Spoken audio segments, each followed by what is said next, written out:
Introduction. Handicrafts of Isfahan through the eyes of a traveler. As an Iranian woman, a world traveler, and someone deeply in love with the cultural soul of my homeland, every journey I take across Iran feels like opening a treasure chest. Few places, however, have dazzled me quite like Esfahan, a city and a province where art has been breathing for centuries. Esfahan is not merely a place to visit. It is a living museum where every alley, every bazaar, and at every artisan's workshop whispers stories of Persian ingenuity. The city's title, Nesf-e-Jahan, meaning half of the world, is not just poetic praise. It reflects the richness of its history, architecture, and above all, its handicrafts. Walking through the grand bazaar of Esfahan, I found myself surrounded by centuries-old traditions, from the delicate blue of hand-painted tiles to the golden glimmer of inlaid woodwork. Each craft is more than an object. It's a fragment of history shaped by the patient hands of masters who learned their skills from generations before them. In this article, I will take you on a journey into the heart of Esfahan's handicrafts, exploring their origins, techniques, and cultural significance, from the elegance of katamkari to the intricate beauty of minakari, the soul of Persian carpets, and much more. This is not just a list of crafts. It is a living narrative of a city that has been crafting beauty for more than 1,000 years. Chapter 1, Katamkari, a journey into geometry and patience in Esfahan. As I stepped into Esfahan's Kisaria Bazaar, the scent of fresh wood and the resin used in katamkari filled the air. The soft rasp of sandpaper and the gentle tapping of tools echoed from every corner of the workshops. I slowed my pace, determined not to miss a single detail.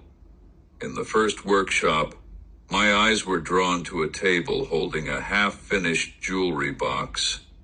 The master craftsman, a magnifying lens perched on his eye, carefully picked up pieces smaller than a fingernail with tweezers, arranging them side by side.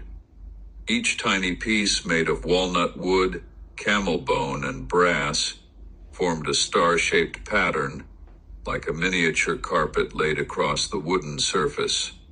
I sat down and asked him to tell me about his craft. Smiling, he said, "Katamkari is patience. Every single centimeter might take an entire day. If you rush, the design will fall apart." Touching the smooth, glossy surface of a finished box was a special sensation. Yet when I looked closely, it felt as if each tiny square concealed its own world of colors and shapes, history in every piece. The craftsman told me that katamkari flourished in Esfahan during the Safavid era, when Shah Abbas the Great brought artists from across Iran to the city. Palace doors, Quran stands, pulpits, and even royal furniture were adorned with this art. Each piece is a living testament to the union of art and history, materials, tools, and the secret of precision. In one corner of the workshop, I noticed boxes of fufel, ebony, and jujube wood alongside camel bone and sheets of brass. The craftsman explained that these materials are first cut, then shaped into tiny triangles. Like a puzzle, the triangles are fitted together to create perfect geometric designs. Why Esfahan's katamkari is unique. Flawless arrangement, premium materials, and designs inspired by Islamic architecture set Esfahan's katamkari apart. In global markets, these works are valued not just as souvenirs, but as genuine art pieces and cultural investments. When I left the workshop, Sunlight caught the surface of the Katamkari box I had bought, making it shimmer. I felt as though I was carrying a fragment of Esfahan's patience and artistry back home with me. Chapter 2: Minakari, Painting the Sky on Copper. The morning air in Esfahan was crisp, and the sound of birds drifted from the gardens around Nakshi Jahan Square. I stepped into a small workshop near the square, its windows lined with plates and vases in shades of turquoise and deep blue, all shimmering under the sunlight. Inside, the scent of glaze and the gentle sound of a brush sweeping across metal filled the space with a quiet magic. The master craftsman placed a round copper bowl on the table, and with slow, graceful movements, began painting delicate floral and bird motifs. In his hand, the brush moved like the wing of a bird in flight. On wooden shelves, I noticed vessels coated in plain white. The master explained, "These haven't been fired yet. Only with the heat of the kiln will the colors truly come alive." In one corner, the kiln glowed warmly, its heat reaching the center of the room. He placed a freshly painted plate inside. Minutes later, he drew it out, and the once muted tones had transformed into a dazzling jewel, lapis blue, turquoise, and touches of crimson red, like a starry night sky captured in ceramic form. A history forged in fire. Minakari is an ancient art, but in the Safavid era, Esfahan revived it to new heights. Inspired by the tilework of mosques and the flowing lines of Islamic motifs, the city's artists began painting these designs onto metal. The result was vessels that seemed to unite the heavens and the earth in a single frame. The secret of eternal colors. Minakari is done on copper, silver, or gold. Once the metal surface is prepared, a white glass-based glaze is applied. After painting, the piece is fired at around 800 degrees Celsius, fusing the colors permanently into the surface. When I left the workshop, I carried a small Minakari plate in my hands. Sunlight played across its glossy glaze, and I felt as if I were taking a piece of Esfahan's brilliant blue sky home with me. Chapter 3: Galamzani, The Whisper of the Hammer on Copper and Silver. Another morning in Esfahan found me heading toward one of the Galamzani workshops near Kisaria Bazaar. Even before I reached the doorway, I could hear the rhythmic, musical tapping of hammers, like the heartbeat of this ancient art. Inside, the master craftsman sat at his high workbench. Before him lay a large copper tray, and with each precise strike of his chisel and hammer, a new line emerged on its surface. Sunlight streamed through the window, catching on the raised patterns of the metal and making them gleam like tiny, rippling waves. On the wall, delicate paper sketches were pinned. Flowers and birds, hunting scenes, even depictions from the epic tales of the Shahnameh.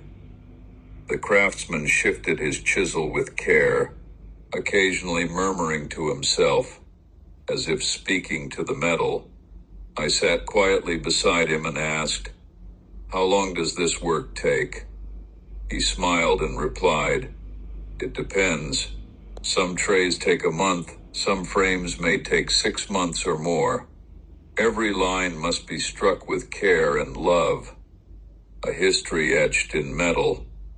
Galamzani has roots reaching back thousands of years in Iran.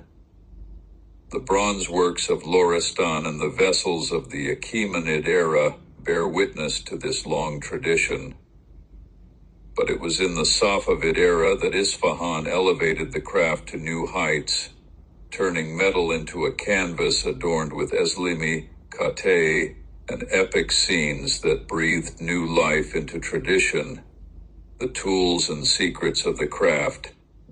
In one corner of the workshop, a row of chisels with differently shaped tips stood neatly arranged, each designed for a specific type of line or texture. Beside them lay small wooden-handled hammers and a pot of tar used to secure the metal so that each strike would be perfectly controlled. When I left the workshop, I carried with me a small hand-engraved tray.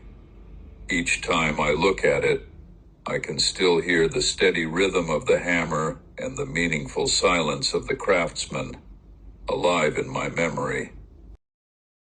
Chapter 4: Carpet Weaving. Stories woven into the threads of Esfahan. It was a quiet morning in one of Esfahan's old neighborhoods. The scent of fresh bread drifted through narrow alleys, and from somewhere in the distance came the steady thump of wooden combs striking wool. That sound led me to a carpet-weaving workshop, hidden behind a wooden door, where a world of color and pattern awaited. Inside, several weavers sat at vertical looms. Their hands moved with astonishing speed and precision through the warp and weft, each knot forming a fragment of a larger story. At their feet lay skeins of wool and silk in colors reminiscent of Persian gardens: deep crimson, midnight blue, jade green, and turquoise. One of the weavers, a middle-aged woman wearing a floral headscarf, said, "This carpet is a hunting scene design. We began it 2 years ago, and it may take another year to finish. A history from the Safavids to today. Carpet weaving in Esfahan stretches back centuries, but its golden age was during the Safavid dynasty. The Safavid kings established large royal workshops and brought the finest designers and weavers to the city. The masterpieces from that era, featuring medallion and corner patterns, floral motifs, and elaborate hunting scenes, are still displayed in the world's most prestigious museums. The secret of Esfahan's quality. Esfahan carpets are typically woven with a silk warp and wool or silk pile. They are known for their extremely high knot density, which allows for remarkable clarity and detail in the patterns. The dyes are often derived from natural sources: madder root for red, walnut husks for brown, and other plants for a rich spectrum of hues. The moment you can feel the art. When I ran my palm across a section of the half-finished carpet, it felt as soft as the wing of a bird. Each knot was the product of hours of sitting, bending, and infinite patience. As I left the workshop, I realized that an Esfahan carpet is not just something to walk on. It's a visual narrative, brought to life by the hands of its creators, capable of surviving and telling its story for centuries. Chapter 5: Metal Inlay, Silver and Gold Dancing on Steel. The late afternoon sun in Esfahan cast a warm glow across the narrow lanes of the old bazaar. My footsteps echoed on the stone pavement as I followed the faint glimmer of polished metal displayed in a shop window. Inside, I found myself surrounded by shimmering trays, goblets, and decorative panels, each a canvas of intricate designs where gold and silver seemed to flow like rivers over dark steel. A master artisan sat cross-legged at his low workbench. Before him lay a plain steel plate, its surface smooth and cold. With steady hands, he began carving fine grooves into the metal. Then, using a delicate hammer, he pressed slender threads of pure silver into the channels. Stroke by stroke, the lines formed graceful arabesques and geometric patterns that seemed to dance under the light. He looked up briefly and said with quiet pride, "This is Kalam Zani Morakab inlay work. We are telling stories with metal, just as a painter tells stories on canvas, an art rooted in centuries of skill. Metal inlay has been practiced in Iran for over 1,000 years, but in Esfahan it reached a level of refinement that astonishes collectors worldwide. From the Safavid courts to modern-day workshops, artisans have adorned swords, armor, bowls, and doors with elaborate motifs, often inspired by nature, poetry, and the repeating harmony of Islamic geometry. The secret of enduring beauty. The process is slow, requiring both precision and patience. First, the steel is softened slightly by heating. Next, the artisan engraves shallow designs and taps fine wires of gold or silver into the grooves.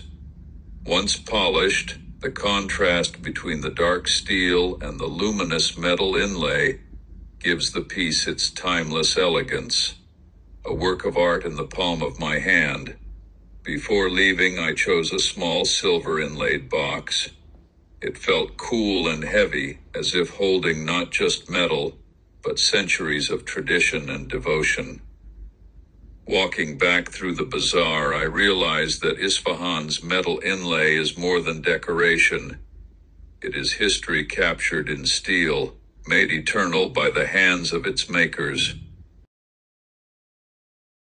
Chapter 6: Pottery and Tile Work. Shaping sky and earth in the hands of Esfahan's artisans.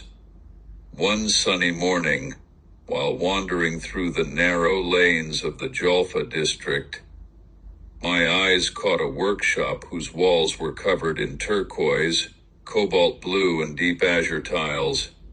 The scent of damp clay and fresh glaze filled the air, a fragrance that instantly reminded me of the earth after rain. In one corner, a man sat at a potter's wheel. The gray clay turned slowly beneath his hands, gradually taking the shape of a bowl. His fingers moved with gentle precision, coaxing the walls upward as if he were having a quiet conversation with the clay. A few steps away, a woman with a fine brush painted delicate arabesque patterns onto a glazed tile. Her lines flowed like the tendrils of a vine across a blue background. When I asked how long it would take to complete the design, she smiled and said, "Art doesn't like to be rushed. Each color must be fired separately to come alive. A history as old as Iranian architecture. Pottery and tile work in Esfahan have a history stretching back over 1,000 years. From the Seljuk period to the Safavid era, these crafts played a vital role in adorning mosques and palaces. The 7-color and mosaic tiles that now grace the domes of the Sheikh Lotfallah Mosque and the Imam Mosque are the living legacy of this ancient art. The secret of turquoise and cobalt blue. The vibrant hues of Esfahan's tiles come from metal oxides, turquoise from copper, deep blue from cobalt, and yellow from antimony. Once painted, each tile or ceramic piece is fired at high temperatures, giving its glaze a glassy brilliance that can endure for centuries. Art in everyday life. In Esfahan's bazaars, you can find everything from simple clay bowls and vases to large decorative tiles for walls and courtyards. Some of these tiles carry a piece of Esfahan's sky, ready to brighten a home thousands of miles away. When I left the workshop, I carried a small tile painted with a floral and bird motif.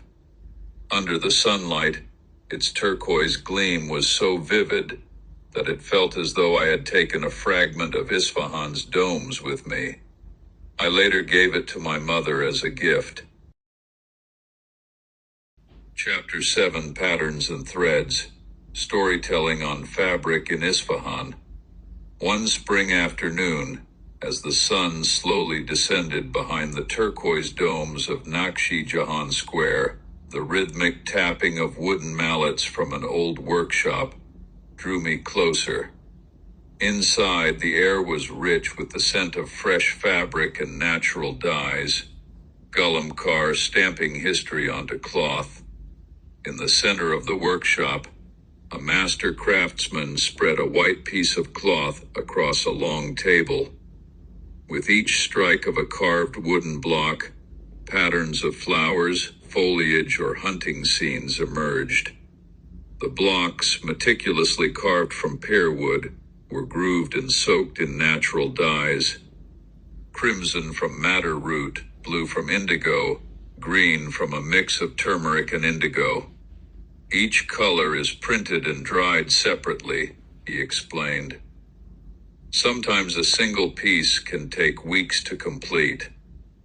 Holding a finished Gulamkar fabric in my hands felt like touching a fragment of Iran's 1,000-year-old artistic heritage. Zari weaving gold woven into silk. In the next workshop, the gentle rhythm of a loom filled the room. Golden and silver threads shimmered as they intertwined with silk, creating patterns of arabesques and floral motifs reminiscent of Safavid palace decorations. The master weaver told me that Zari weaving in Esfahan was once reserved for royal garments and palace draperies, and even today it remains one of the most luxurious fabrics in the world. Velvet weaving, the soft luxury of Persia. In another corner, a woman worked patiently at a velvet loom. With each movement of her hands, soft, plush loops formed on the surface of the fabric. Some velvets were plain, others patterned, but all shared a regal elegance once cherished by nobles for lavish curtains and garments. When color and thread weave history. Leaving the workshops, I carried a small Gulamkar tablecloth. In the warm glow of the late afternoon, its colors seemed even more alive. I felt as though I was carrying a piece of Esfahan's long and intricate story with me. Chapter 8, Coppersmithing and Filigree, the song of metal in the hands of Esfahan's artisans. Early in the morning, when Nakshi Jahan Square was still quiet, the resonant, rhythmic sound of hammers rang out from one of the old market lanes. As I stepped into the coppersmith's alley, the vaulted walls and ceilings amplified the metallic music as if the whole bazaar were an instrument. Coppersmithing, the music of hammer and metal. In one small shop, a man wearing a leather apron was bent over a sheet of copper. With each measured strike of his hammer, the metal gradually took shape, slowly transforming into a large bowl. The warm scent of freshly worked metal mingled with the glow of copper's red surface, filling the air. This bowl may look simple, the master said, but every curve and angle must be exact. If even one strike is wrong, I have to start over. On the shelves, there were gleaming copper vessels, some polished smooth, others adorned with fine engraved patterns, all reflecting the sunlight like mirrors. Filigree silver's delicate art. Just a few steps away, I entered a filigree workshop.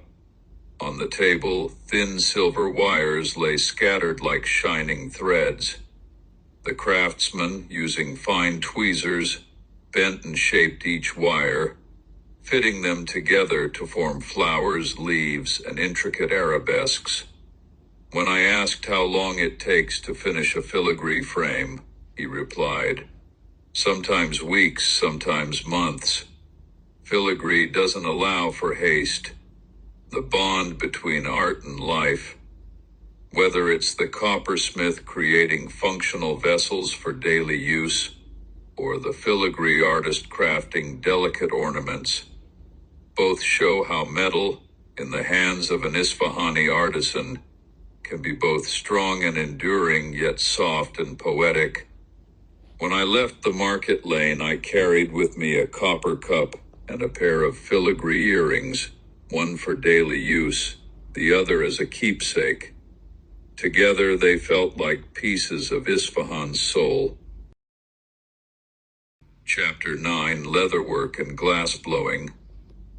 From the softness of leather to the clarity of glass in the heart of Esfahan. It was a rainy day, and the streets of Esfahan carried the fresh scent of wet earth.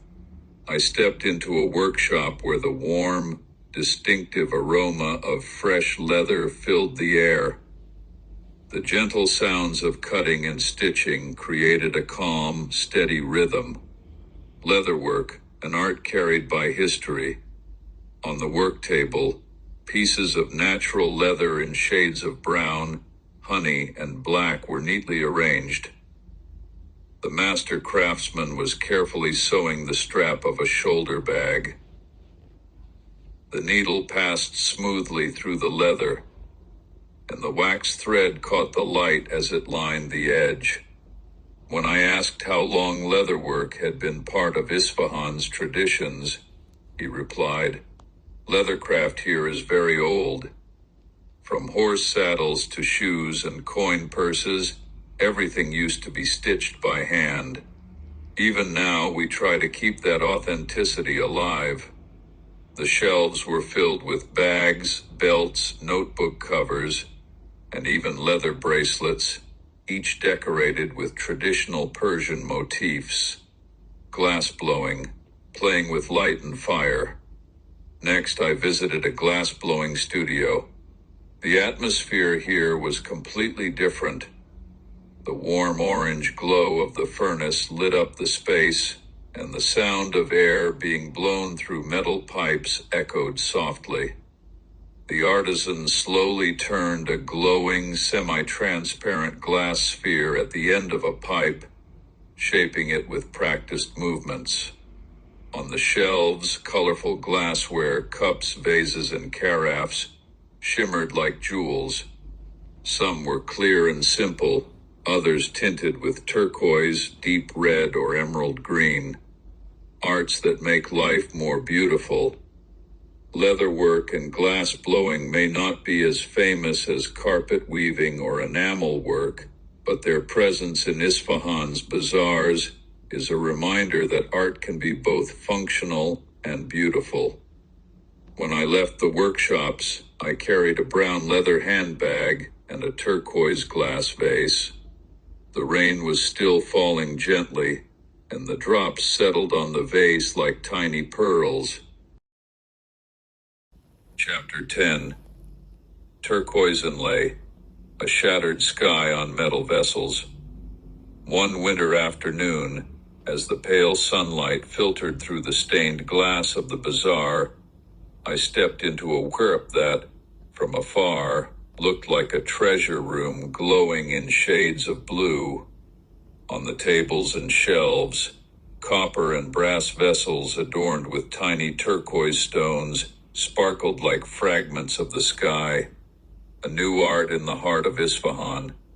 Compared to some of Esfahan's older crafts, turquoise inlay is relatively new, but it has quickly found its place in the market.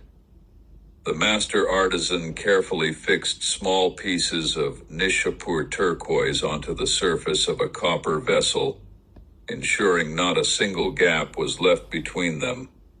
A process like mosaic work. First, the metal vessel is crafted and polished.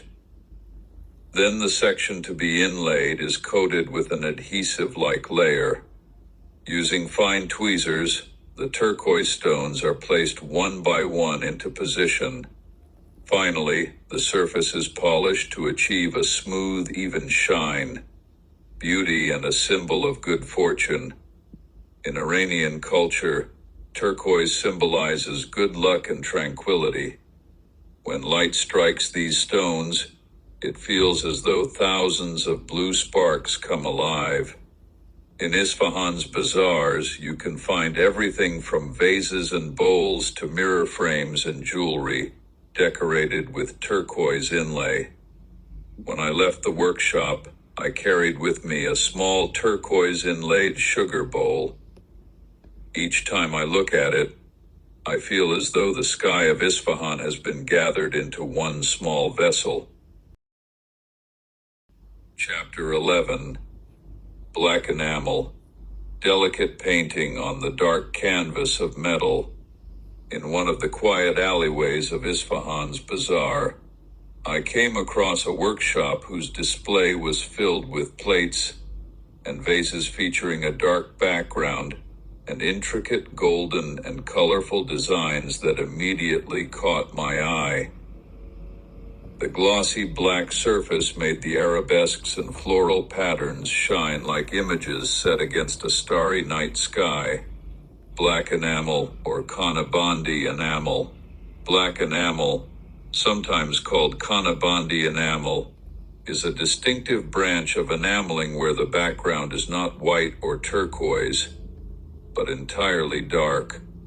This deep tone gives the work a regal air and makes the other colors appear richer and more vivid. The creation process. First, the surface of the metal, usually copper or silver, is coated with black enamel and fired in a kiln to fully set the color. Then, using extremely fine brushes, traditional Persian motifs such as arabesques, katai designs, or bird and flower scenes are painted over it. Once the painting is complete, the piece is fired again so the colors become permanent. Unique beauty and uses. Because of its strong contrast of colors, black enamel carries an aura of elegance and grandeur. In Esfahan, you can find plates, vases, wall panels, and even jewelry crafted in this style. When the master handed me one of the finished plates, its black background was as calm as a desert night, and its patterns gleamed like stars you could only see in Esfahan. I have kept that plate in my home for years, a reminder of that serene night sky. Chapter 12. Kashan, the scent of roses and the patterns of carpets. Early in the morning, in the month of May, the air in Kashan was saturated with the fragrance of damask roses. The streets were lined with large distillation pots, their fragrant steam rising from the mouths of copper pipes. In the workshop of one rosewater distiller, an elderly man with a sun-weathered face said, "This work is both an art and a heritage. Every drop of rosewater is the essence of Kashan's spring, but Kashan is more than just rosewater." In its historic bazaar, the rhythmic beating of combs from carpet-weaving workshops fills the air. Kashan's carpets, with their medallion and corner designs in deep crimson and navy hues, enjoy worldwide fame. In one shop, zari weavers were busy creating a golden fabric that shimmered like sunlight in the glow of the room. Chapter 13. Natanz, the serenity of mountains and the art of hands. On a cool morning at the foot of Mount Carcas, a gentle breeze passed through the pomegranate orchards, carrying the sweet scent of fruit into the mud brick alleys of the town. Natanz is a place where its tranquility is reflected in the crafts of its people, art born from earth, wood, and thread. Pottery, earthen colors brought to life. In a small pottery workshop, the master potter turned a lump of gray clay on the wheel. With each movement of his hands, the walls of the vessel rose and took shape. On the shelves, glazed pieces in turquoise and olive green glistened. "These colors all come from nature," he said. Turquoise from copper, green from iron oxide, brown from baked clay. From the corner came the hum of the kiln, and when its door opened, the freshly fired pieces sparkled like jewels, wood carving, breathing life into timber. A few alleys away, the scent of walnut and beech wood filled the air. A master carver with a small chisel and mallet was carving delicate arabesque motifs onto the base of a Quran stand. Every stroke was precise, each pattern slowly emerging in relief. In Natanz, this craft is often used for making traditional furniture, wooden doors, and religious items. Carpet weaving, stories in knots. Inside an old house, women sat around a carpet loom.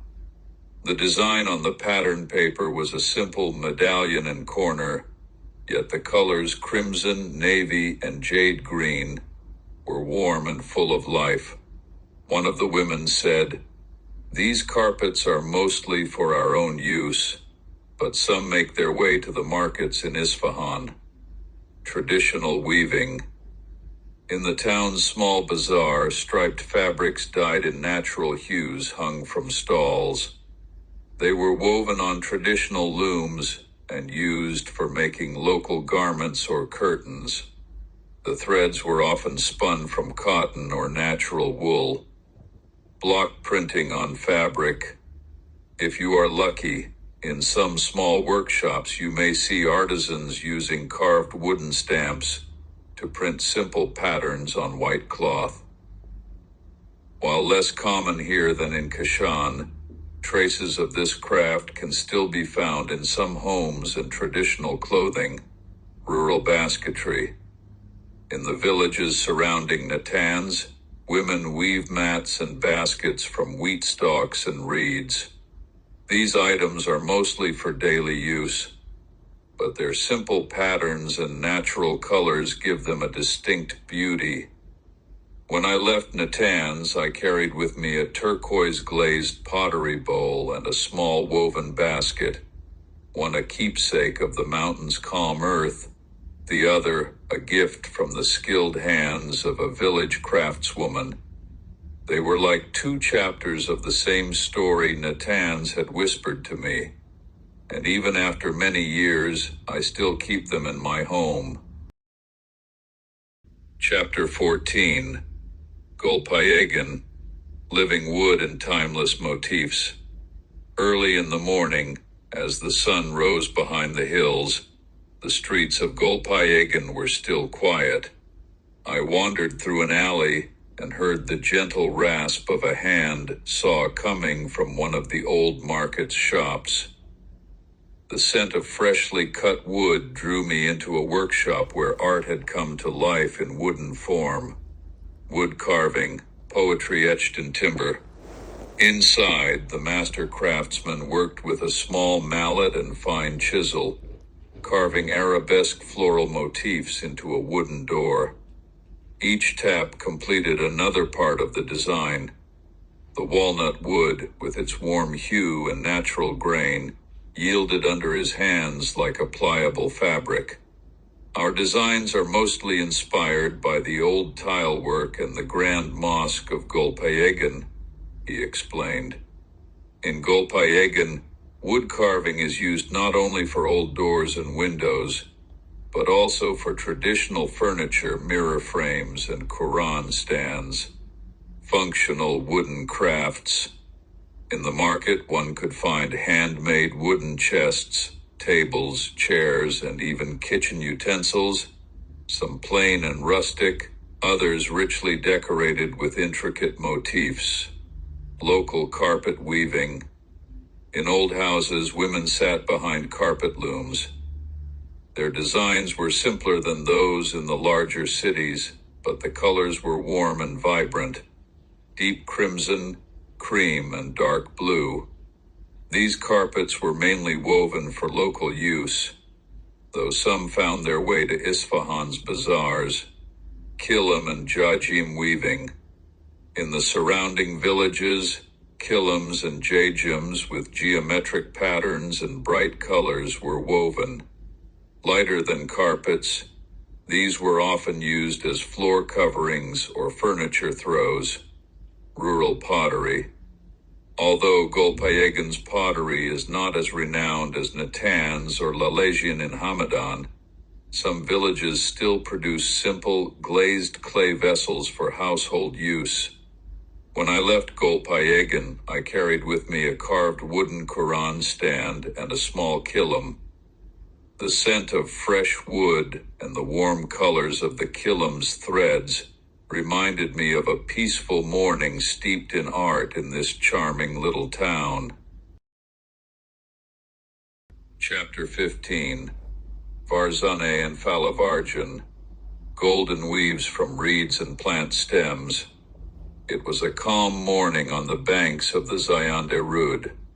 A gentle breeze drifted in from the desert, carrying the earthy scent left by the previous night's rain. I made my way to the villages around Varzane and Falavarjan, where the art of basket weaving is still part of daily life. Varzane, art from the heart of the desert. In the courtyard of a mud brick house, several women sat together, skillfully twisting dried palm leaves and reeds into baskets, fans, and mats. The colors of the stems, ranging from pale gold to deep brown, created a natural and pleasing palette. "This is something we learned from our grandmothers," one of the women said. "Some baskets are for storing dates, others for shopping in the market. On the walls of the houses hung woven fans, the kind that bring a welcome breeze during the scorching desert summers. Falavarjan, the strong knots of life. In Falavarjan, basket weaving is done with wheat stalks and willow twigs. In a small workshop, I saw a middle-aged man bending the twigs with his strong hands, securing them with cotton cord to form the desired shape. The baskets and mats from this town are used in everyday life and are also sold in Esfahan's markets as souvenirs. Plant fiber weaving, practical and artistic. In both towns, these crafts are made not only for personal use but also for visitors. Many baskets and mats are decorated with simple geometric or striped designs. Their simplicity, along with the use of natural colors, lends each piece a sense of authenticity and closeness to nature. When I returned from these villages, I carried a small woven basket in my hand. The scent of dried stalks and the firmness of its knots reminded me of the artisan's hands, silent but full of love, that had made it and gifted it to me. Chapter 16. Khomeini Shar. Tiles that tell stories. One autumn afternoon, as the sun slowly sank behind the high garden walls, I arrived in Khomeini Shar. This city, with its old alleys and small artisan workshops, carries the scent of tradition and memory. The sound of hammers on wooden tables and the soft brushstrokes on tile led me to the Handicrafts Bazaar, traditional tile work. In one workshop, the master craftsman had arranged small pieces of tile on a table like a puzzle. An arabesque pattern in cobalt blue, turquoise, and yellow was taking shape. He carefully trimmed each piece so it would fit perfectly into place. "This is the mosaic tile method," he explained. "Each color is a separate piece, cut and placed by hand. Tiles from Khomeini Shar are used not only in the restoration of mosques and historic buildings, but also for special commissions in private homes and complexes." Glazed pottery. A few shops away, shelves were lined with glazed ceramic vessels. The green, blue, and brown hues, adorned with simple geometric and floral motifs, set the city's pottery apart. These pieces are both functional for everyday use and decorative, calligraphy and illumination. In one corner of the market, a master calligrapher was writing verses from Hafez with a reed pen, while beside him, another artist was adding colorful and gold illuminations around the text. This combined art is often used for Qurans, poetry collections, and decorative panels, wood products, and carving. Some workshops specialized in carved wooden items, mirror frames, chests, and Quran stands. Their designs often drew inspiration from tile motifs and traditional architecture. When I left Khomeini Shar, I carried a small mosaic tile decorated with a bird and flower motif.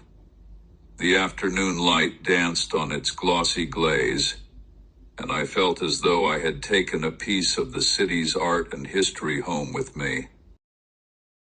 Final chapter. Esfahan Province. A tale of 1,000 colors and 1,000 hands. My journey through Esfahan Province was like flipping through an illustrated book, each page with its own distinct texture, color, and fragrance. From the splendor of Kadamkari in the heart of Nakshi Jahan Square to the calm turquoise pottery of Natanz, from the scent of Kashan's damask roses to the warmth of Golpayegan's carved walnut wood, every step in this province was an encounter with a part of Iran's soul. In Esfahan's bustling bazaars, the rhythmic hammering of engravers and coppersmiths blended with the laughter and chatter of merchants.